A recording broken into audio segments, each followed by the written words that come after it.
안녕하세요. 원하는 부동산입니다. 속초 고성 양양 내 맘대로 경매 결과 분석 시간에서는 춘천지법 속초지원에서 진행되는 부동산 경매 케이스를 선별하여 경매 결과를 짚어보는 내용으로 구성되었습니다.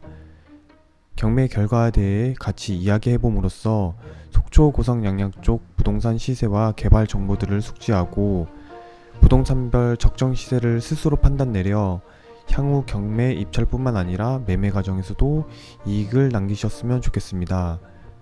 이번 시간에는 2021 타경 478 강원도 속초시 대포동 664-10에 대한 경매 결과 분석에 대해 말해보겠습니다.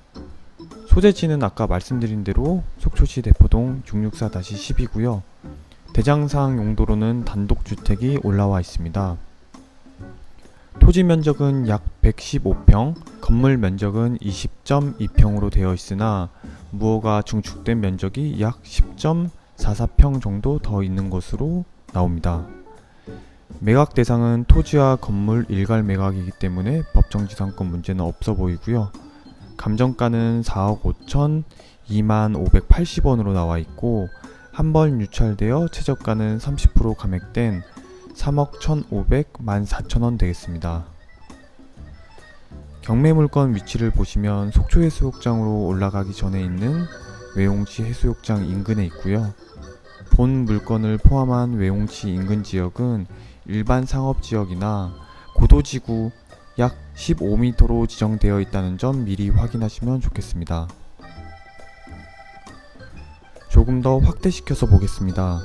경매 위치 물건에서 외홍치 해수욕장은 직선거리로 보면 300에서 400m 내외에 있기 때문에 바다와 접근성이 매우 높은 편이고요. 남쪽으로는 롯데 리조트와 공사 중인 반얀트리 리조트가 있고요. 북쪽으로는 하수 종말 처리장이 있다는 점 체크하셔야 되겠습니다. 경매 물건과 물건 주변 영상을 같이 확인해 보겠습니다. 물건 앞쪽 도로 상황입니다.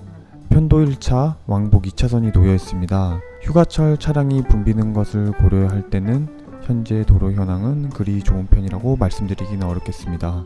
물건 북쪽으로는 속초해수욕장이 있고 멀리 2022년 3월에 오픈한 속초 대관람차 속초아이의 모습도 보입니다. 물건지 지역은 현재 상업지로 되어 있으나 대부분 펜션과 단독주택으로 되어 있고 특별한 상업시설은 존재하지 않습니다. 물건지로 들어가는 골목입니다. 포장은 되어 있으나 상태는 그리 좋아 보이지 않고요. 앞에 4층 펜션 건물이 들어서 있습니다.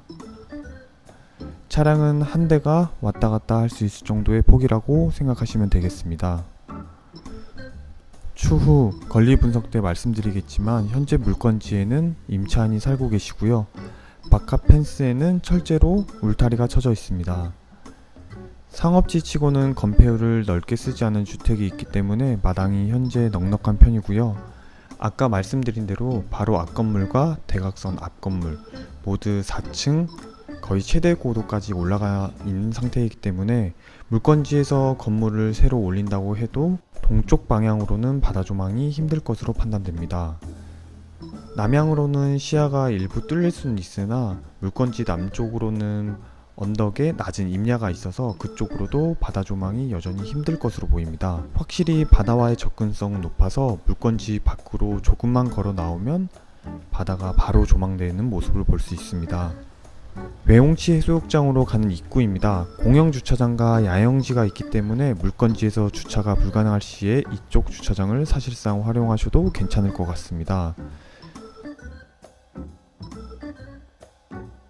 외홍치 해수욕장은 속초 해수욕장에 비해 현재 놀이시설물 인프라가 잘 갖춰져 있다고 말씀드리긴 어렵겠습니다. 또한 해변가 인근 물의 깊이가 속초 해수욕장보다 깊어서 물놀이에 최적화된 해수욕장으로 보기에는 조금 어렵겠습니다. 다만 남쪽으로는 롯데리조트 주변에 조성된 산책로가 있어서 많은 관광객분들이 애용 중에 있습니다. 권리 분석을 해보겠습니다. 현재 임차인분께서는 2007년에 전입하여 대항력을 확보해 둔 상태입니다. 이번 속초 신용협동조합에서 설정해 둔 근저당이 소멸 기준 권리가 되어 그보다 후순위 근저당들은 모두 소멸될 예정입니다. 특별한 권리사항은 없고 대항력 있는 임차인이 있어서 매각 후 임차 관계를 이어받아야 된다고 생각하셔야 되고, 이 경우에는 임대차 관계에 대해 정확히 파악해야 하나 현재 매각 명세서에는 그 임대차 관계에 대해서 불명확하게 기술하고 있습니다. 이런 물건들을 입찰하실 때에는 임대차 관계에 대해서 본인이 직접 확인해 보시는 것이 좋겠습니다. 매각 히스토리를 살펴보겠습니다. 1차 매각 때 낙찰 금액 약 7억 원으로 감정가 대비 156%에 낙찰되었습니다.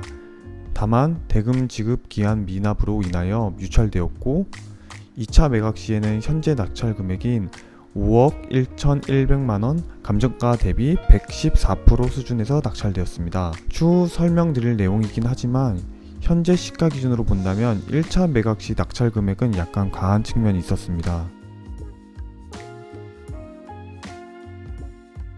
향후 가치 예측을 해보겠습니다. 본 물건의 매매 추정액은 평당 최소 500만원에서 최대 550만원으로 평가될 수 있습니다.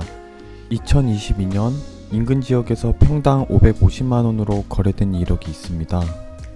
다만 해당 물건지에는 필요 없는 건물이 없어 즉각 신축이 가능한 상태이며, 비교 물건지 앞으로는 자동차 2대가 드나들 수 있는 왕복 2차선 도로가 있기 때문에 본 경매 물건에 비하여 값어치가 높은 편이라고 볼 수 있습니다. 다만 한 건의 거래로 시세에 대한 판단은 어렵기 때문에 이 비교 물건을 기준으로 가격을 평가해보면 종전에 말씀드린 평당 최소 500에서 최대 550만원까지 가능하다고 말씀드리겠습니다.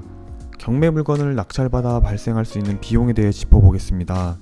현재 노후주택을 철거하게 된다면 철거비 평당 약 30만원 기준으로 최대 600만원 정도 예상이 됩니다.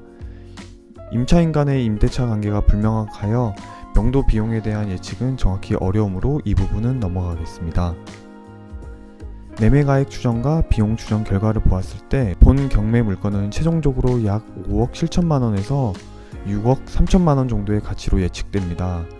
이는 낙찰가 대비 플러스 6천만원에서 최대 1억 2천만원으로 판단되며, 물론 명도 관련 문제 발생 시에는 이러한 이익이 축소될 것으로 보입니다. 총평하겠습니다. 최초 감정가액보다 높게 낙찰된 편이지만 인근 거래 시세에 비해서는 낮게 낙찰받았고, 향후 외용지 인근에 개발되는 각종 개발 수혜들, 예를 들어 반얀트리 완공, 해상 케이블카, 하수종말 처리장 이전 등이 성공적으로 진행된다면 꽤 괜찮은 낙찰권이라고 말씀드리겠습니다. 다만 하수종말 처리장 문제에 대해서는 아직까지 구체적 계획이 나오지 않았다는 점 고려하시면 좋겠습니다. 감사합니다. 원하는 부동산이었습니다.